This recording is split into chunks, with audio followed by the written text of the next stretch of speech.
And as you know, it's not uncommon for people to beat themselves up when they make mistakes. But it's not impossible to overcome that habit.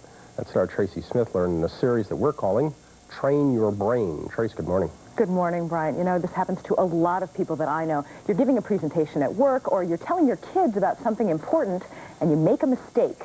Do you shake it off, or do you start mentally kicking yourself for messing up? What you tell yourself in those critical moments can mean the difference between a chance of success or a guarantee of failure. Sometimes even the best doubt themselves.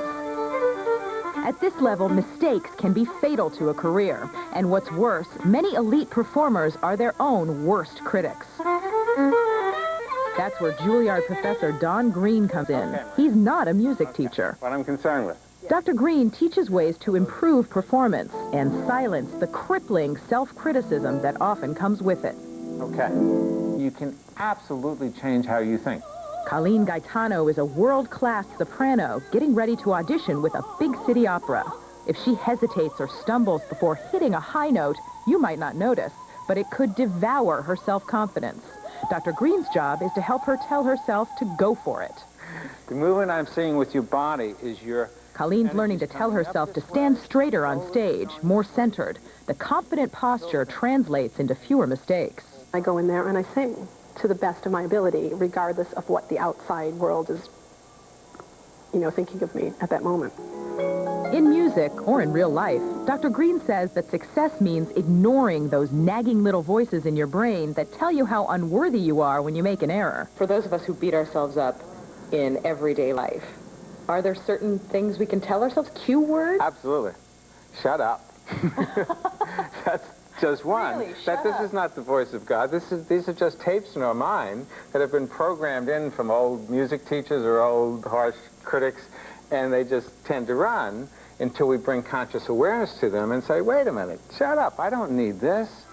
But few people have as many potential critics as church music director Owen Burdick.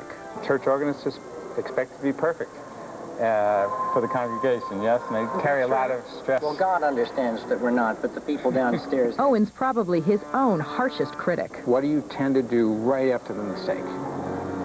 Well, I can't use profanity on camera, but usually there's a moment of, and then you just go on.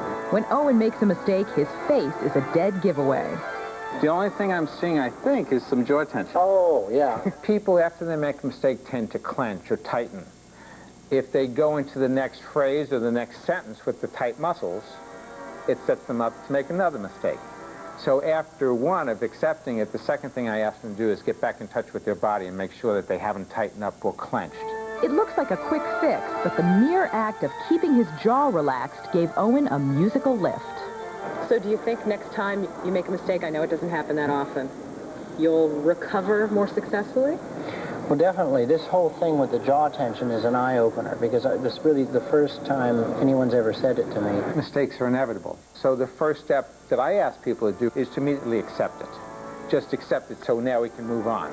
They don't have to be happy about it, but as soon as they accept it, now we can start making a route out of the mistake back on track. You're a good doctor. Thank you.